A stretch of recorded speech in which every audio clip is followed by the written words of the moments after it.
Mesdames et messieurs, bonjour et bienvenue sur Médien TV. Entrepreneuriat au Maroc, c'est le sujet de focus économique. La pérennité des entreprises est un enjeu aujourd'hui majeur et les TPE et TPME constituent une part très importante du tissu économique national. Elles représentent 98% des entreprises au Maroc. Elles sont créatrices de valeur, d'emplois et moteurs pour la croissance. Les petites entreprises font toutefois face à de nombreuses difficultés, notamment l'accès au financement. Selon les projections, le nombre d'entreprises menacées de faillite au Maroc pourrait atteindre 40 000, 10 000 de plus que l'année dernière. Autre projection, les cas de défaillance d'entreprises devraient augmenter de 13% en 2024. C'est ce qui ressort du dernier rapport du spécialiste de l'assurance crédit Alliance Trade. Entrepreneuriat au Maroc, état des lieux, c'est le sujet d'aujourd'hui. Avec moi pour en parler, Monsieur Youssef El-Graoui.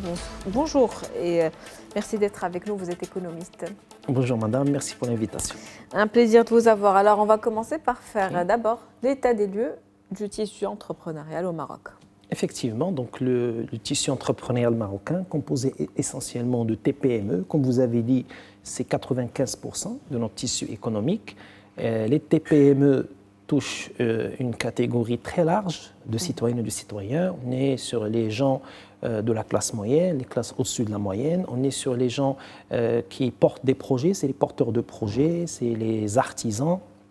C'est des gens qui sont essentiellement sur de l'économie sociale, mais qui font aussi du commerce et de l'industrie et du BTP. Vraiment, c'est une catégorie de personnes aujourd'hui qui est très large et c'est l'essentiel de notre tissu entrepreneurial marocain. Ça ne génère pas assez de chiffre d'affaires en termes de croissance, etc.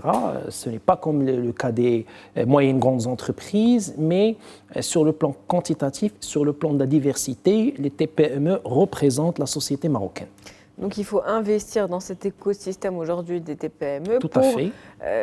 Plus de croissance, plus Absolument. d'emplois, Absolument. et plus de création de valeur ajoutée. Tout à fait, madame. Donc quand on voit les pays en cours de développement, les pays émergents, la majorité de ces pays, c'est des pays qui ont investi et qui ont accompagné leur tissu entrepreneurial. Donc les petites, très petites entreprises, les auto-entrepreneurs, les porteurs de projets, les gens qui exercent les professions personnelles, les gens qui sont sur de l'auto-entrepreneuriat et aussi les gens qui font des professions libérales. Absolument, ces entreprises économiques sont le moteur de la croissance. Donc aujourd'hui, si on veut atteindre des taux de croissance qui sont plus élevés que les taux actuels que nous enregistrons sur ces 10 dernières années, qui restent aux alentours de 2,5 jusqu'à 4%. Si on veut aller vers les 7, 8 jusqu'à 10% et s'inscrire dans l'esprit du nouveau modèle de développement, il faut absolument booster le tissu entrepreneurial marocain, pas que le côté financement, mais surtout l'accompagnement, l'assistance technique, la montée en compétences, la productivité avec de la qualité qu'il va falloir pour bien évidemment intégrer les chaînes de valeur à l'international et bien évidemment cet accompagnement pour l'expérimentation entrepreneuriale, pour la montée en compétences des entrepreneurs, des porteurs de projets, pour qu'ils puissent bien évidemment se confirmer et s'inscrire dans de grands marchés, que ce soit les marchés mondiaux ou les marchés à l'échelle nationale. Donc aller au-delà du marché national, c'est l'objectif. Tout à fait, exactement. C'est aussi de faire de l'export, que ces entreprises puissent devenir des entreprises exportatrices. Et c'est des entreprises qui font aussi du chiffre d'affaires à l'export. C'est ce que vous disiez, il faut quand même il faut que ces entreprises répondent à certaines normes. Bien sûr, il y a des critères de qualité à l'international et déjà, il faut être prêt sur le plan national. Ça veut dire quoi? Des entreprises professionnels, il faut professionnaliser leur activité, des entreprises qui sont capables aujourd'hui de soumettre à des marchés publics, de décrocher des commandes, que ce soit au niveau du secteur privé, au niveau du semi-public, au niveau du secteur institutionnel. Et quand on sera prêt sur le plan national, il va falloir passer à l'étape suivante, c'est l'ouverture à des marchés mondiaux, répondre à des appels d'offres à l'international et bien évidemment conclure des accords où ces entreprises-là seront capables d'exporter leurs produits, de vendre à l'international, comme c'est le cas pour les moyennes et les grandes entreprises et les grands groupes familiaux et les sociétés holding au Maroc. J'aimerais qu'on aborde ce phénomène, celui des entreprises dormantes au Maroc, qui semble prendre un peu plus d'ampleur. Effectivement, je pense que d'abord, il va falloir qu'on apporte une définition très rapide de l'entreprise défaillante. L'entreprise défaillante, c'est quoi? C'est tout simplement une entreprise qui a de sérieuses difficultés financières et c'est une entreprise aujourd'hui qui ne peut pas honorer son passif à travers son actif. C'est-à-dire une entreprise qui ne peut pas payer ses fournisseurs, qui ne peut pas financer son cycle d'exploitation, ni payer ses salaires, ses cotisations patronales, etc. Qui est toujours là. Et qui est toujours là. Donc il n'est pas fermé, mais c'est une entreprise qui se dirige vers la faillite. Donc il n'est pas en cessation d'activité, il n'a pas cessé d'exercer ses activités, mais il a de sérieuses difficultés, il se dirige vers la faillite. C'est ça l'entreprise défaillante. Il y a certaines entreprises qui sont en cessation, mais qui préfèrent reporter. Exactement, on cherche à prolonger, tout à fait, exactement. Comment expliquer ce phénomène aujourd'hui Alors ce phénomène, il est lié bien évidemment à, malheureusement, la cause principale, c'est les retards de paiement.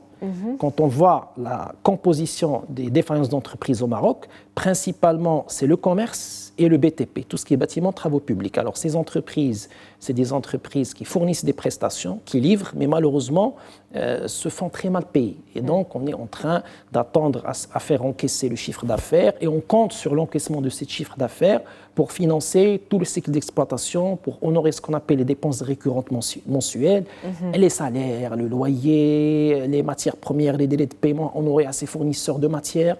Donc vraiment, c'est des difficultés qui sont liées au cycle d'exploitation et que ces entreprises qui tombent dans la défaillance, malheureusement, se dirigent, in fine, vers la cessation d'activité et vers la liquidation judiciaire.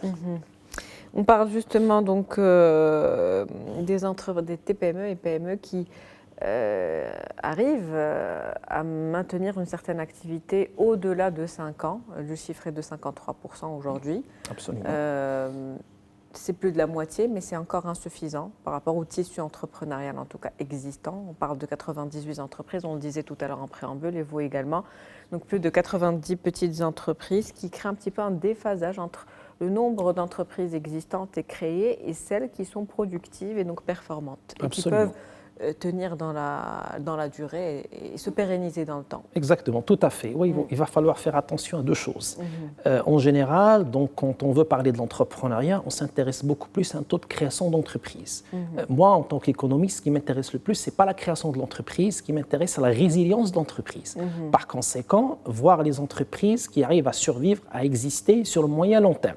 En général, les années de création, ce sont des premières années où on vient, on expérimente l'activité, on investit, on ne fait pas de revenus. En général, on a un résultat qui est déficitaire, donc on ne fait pas de marge, on n'a pas de rentabilité. Mais au-delà de la deuxième, troisième année, l'entreprise, il faut qu'elle devienne rentable. Une entreprise qui n'est pas rentable, qui n'arrive pas à générer du chiffre d'affaires, à faire de la marge et à faire de la rentabilité, c'est une entreprise qui va disparaître. Éventuellement, une entreprise qui n'est pas compétitive, c'est-à-dire elle n'a pas de part de marché, elle n'arrive pas à vendre dans le cadre d'un marché, dans une économie de distribution.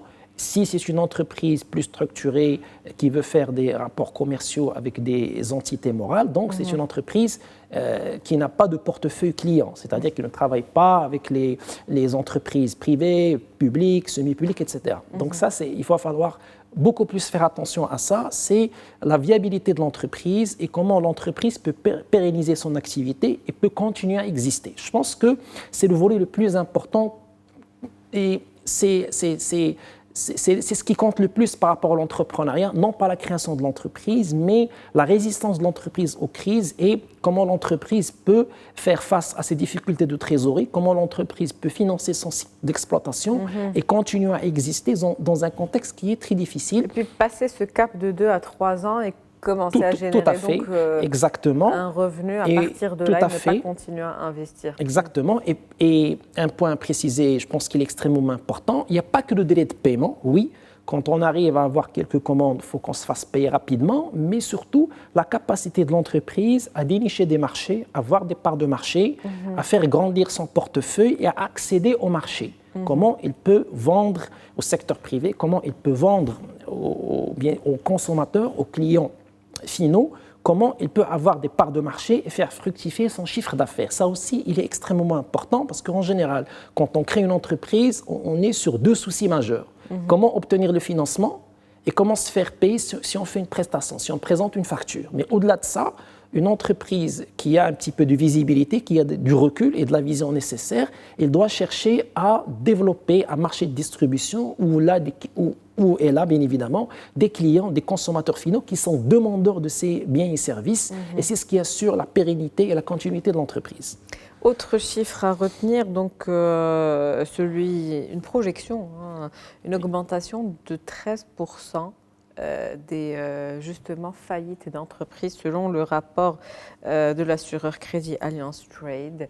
Donc une augmentation c'est un constat dont on est en train de parler. Absolument. Les difficultés des petites entreprises, augmentation des faillites. Quels sont les signes à repérer? Comment éviter de tomber dans la crise? Oui, effectivement, quand on observe en général le taux de défaillance de l'entreprise en glissement annuel, si on prend cette période comparée à l'année précédente et l'année d'avant, en général, on est sur 13-14%. C'est vrai qu'il y a quelques années, on était sur 10%. C'était les taux qui étaient annoncés. Moi, je vois au-delà de ça, parce qu'il y a la défaillance de l'entreprise, il y a aussi le secteur de l'informel. Donc, si on va compter le secteur de l'informel, je suis sûr qu'on va tomber sur un taux beaucoup plus intéressant. Parce qu'il y a des gens qui sont en activité entrepreneuriale, mais ce n'est pas des sociétés de droit privé, ce n'est pas des entités juridiques. C'est vrai, on ne peut se baser que sur les chiffres officiels. Effectivement, on est sur 13-14%. Cette année environ, c'est 7600 défaillances qui sont déclarées de manière officielle. Et je pense que ces défaillances officielles sont liées aux problèmes qu'on en a parlé il y a un moment.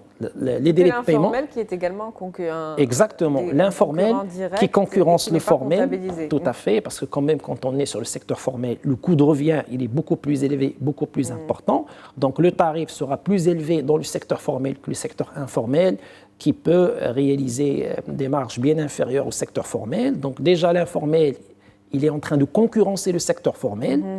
Le retard de paiement des factures, les délais de paiement, oui, mais pas que ça. Comment pénétrer au marché? Comment se positionner dans le secteur de la distribution, dans l'économie de masse? Aujourd'hui, ce sont les souffrances des entreprises formelles, effectivement, et ça se confirme à travers les chiffres d'une année à l'autre. Merci à vous, Monsieur Yousef Graoui, pour toutes ces précisions. Je rappelle que vous êtes économiste. On aura l'occasion, peut-être dans une autre émission, d'aborder un peu plus le volet financement, donc, qui est l'une des difficultés principales de ces entreprises.